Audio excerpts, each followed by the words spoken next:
1914, Albert Kahn's mission to create a photographic archive of life on the planet was gathering pace.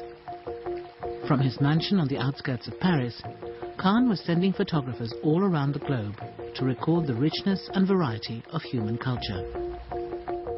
In May of that year, Léon Bussy, an officer in the French colonial army, approached the archive. He had heard about Kahn's ambitious plans and was keen to become involved. Léon Bussy, c'était un photographe amateur suffisamment doué pour avoir été reçu un prix de la Société française de photographie. Et donc l'offre de service d'un tel homme était précieuse pour Albert Kahn. Bussy was stationed in Vietnam, the most important country in France's Far Eastern Empire. The French had been in Vietnam since the 1850s, but it had taken many years of bitter fighting to take control of the country. By the end of the century, neighbouring Laos and Cambodia had also become French protectorates. Together, the three countries were known as Indochina. It was a huge, sparsely populated territory, much of it covered in dense forests.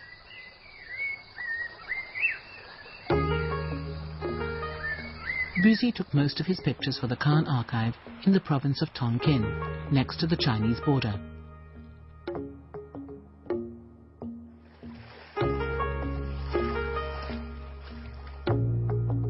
Unlike most French colonials, Bussy was so fascinated with Vietnamese culture that he took the trouble to learn the local language.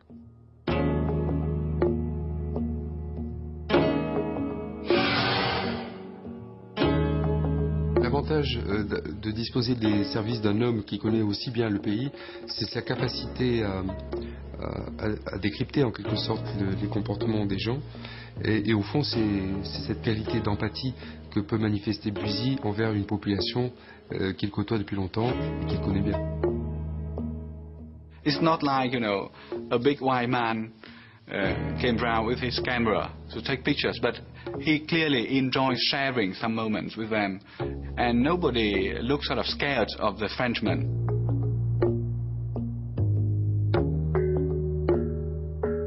In 1914, Vietnam was a mostly rural society of some 15 million people.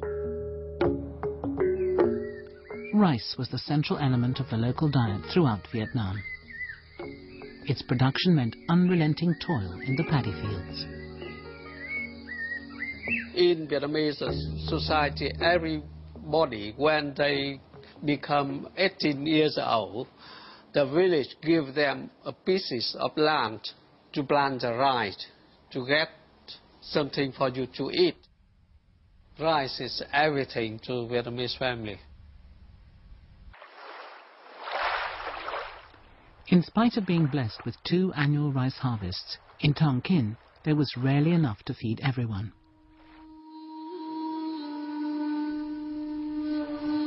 These photographs of a group of beggars were taken on the outskirts of Hanoi in 1915. I think there's one that's really strong. I think it holds up today. The light is right. The body language is exceptional. The woman has all of her children kind of spread out on the street. I mean, it looks desperate. The people look like they're in pain. They all look like they're ready to die.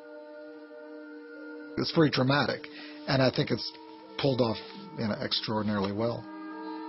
In Vietnam, however, things weren't always what they seemed. In those photos, I would say some of them may have been professional beggars from some villages. They are seasonal beggars, not homeless.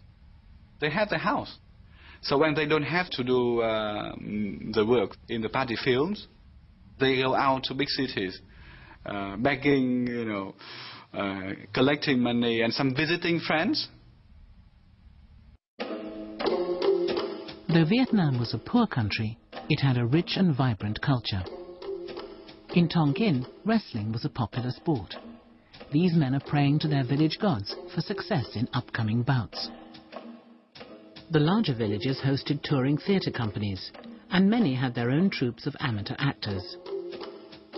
These brightly dressed girls look like actors in uniform, but in fact, they're human chess pieces. Well, you wouldn't play human chess every day, but you'd see it at the Tet Festival, the Spring Festival. A family would be very honored if their children, say young girls or young boys, are chosen to play on the human chessboard. Culturally, Tonkin was heavily influenced by its northern neighbour China. In the past, the region had been administered by court-appointed mandarins. By the time Bussy took these pictures, the French had stripped them of much of their power. But they couldn't take away their pride or their glorious costumes. In feudal Vietnam, normal man cannot wear any kind of robe or dress with dragon because it symbolizes power and the state authority. In this picture, this man, his coat has some dragons in green color, so he must be somebody of significant status. Elders occupied the next rung down in the village pecking order, followed by the educated classes. This is a local scribe, the reader and writer of letters. He wears his nails long as a badge of honor. This man never goes near a paddy field. Here is a teacher. His tall chair signifies his elevated social position. And this autochrome shows a Buddhist priestess with an unusual symbol of her status. Oui, la présence de réveil est assez bizarre, mais je crois que il représente un signe de richesse pour la pagode, parce que il y a 100 ans, le réveil était très très rare au Vietnam.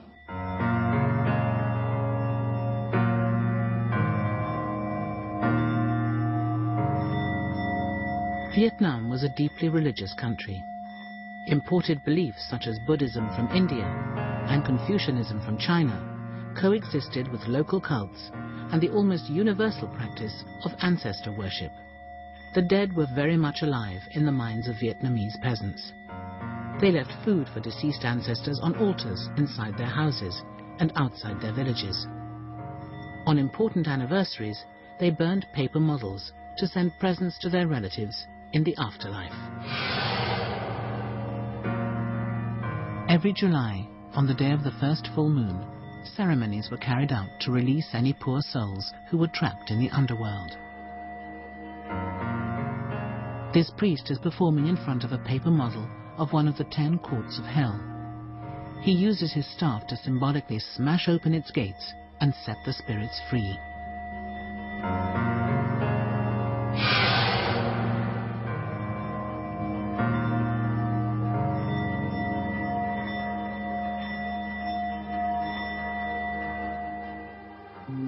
During his time in the colony, Bussy recorded an astonishingly rich cross-section of Vietnamese life.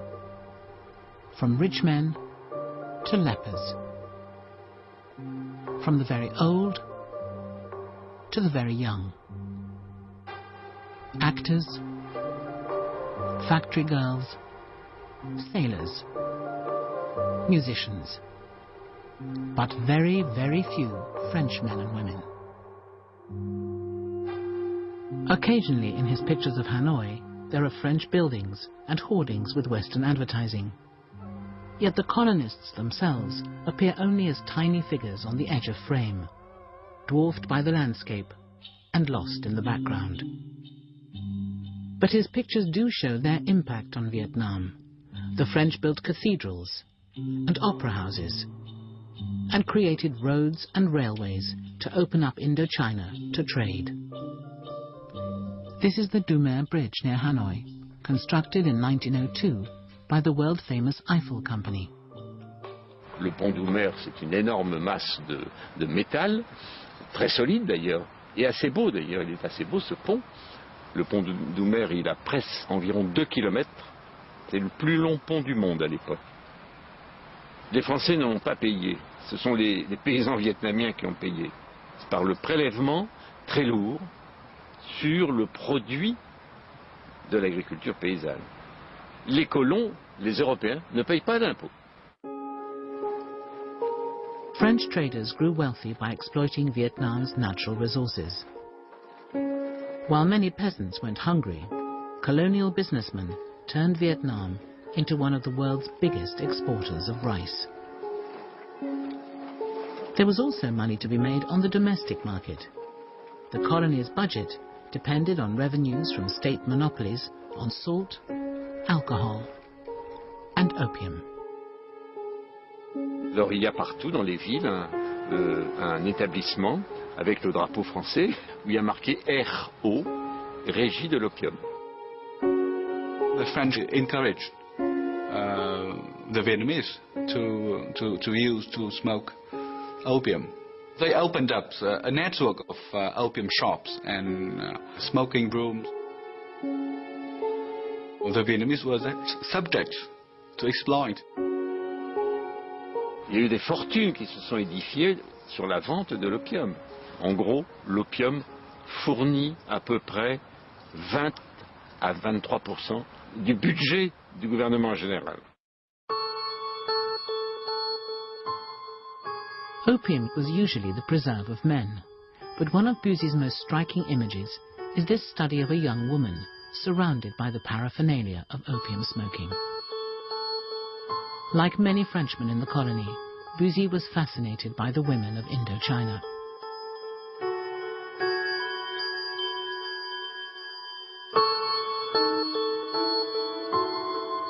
I think his pictures of women are the best work he produced. I could almost see some of these pictures ending up being in a fashion magazine today. The background is considered, the light's very soft and wonderful, and the poses often are very fresh and natural. I think a photographer today would be very proud to have taken those same pictures.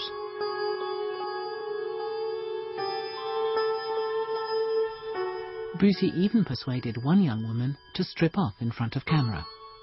For propriety's sake, he shot it tastefully out of focus. The anthropological rationale for the film is probably an interest in costume and clothes, etc. And so, sure, there is an attempt to protect the sort of sanctity of this view by shooting out of focus, by respecting this woman. Yet, at the same time, it's inevitable that there is a voyeuristic element that's overlaid within this film.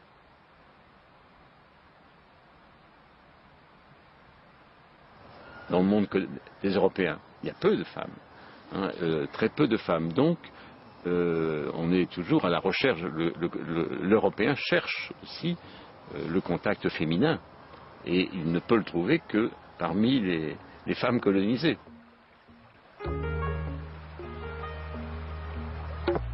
Busy's pictures portray Vietnam as a calm, orderly colony. But the political reality was different. As a soldier in the French army, he would have known that the French never managed to pacify Vietnam. Throughout their rule, there were small-scale insurrections. The French responded by brutally suppressing any opposition and trying to win over enough local people to overcome resistance to their presence. This photograph shows Hong Tong Fu, the French-appointed governor of Tonkin, denounced by many as a collaborator. He worked directly with the French to conquer the North. To do something like regaining the independence, first you have to learn from them. And it's better to join them than, following some rebels in the mountainous areas without any idea how to save the nation. So he's a head figure in Vietnamese communist textbooks.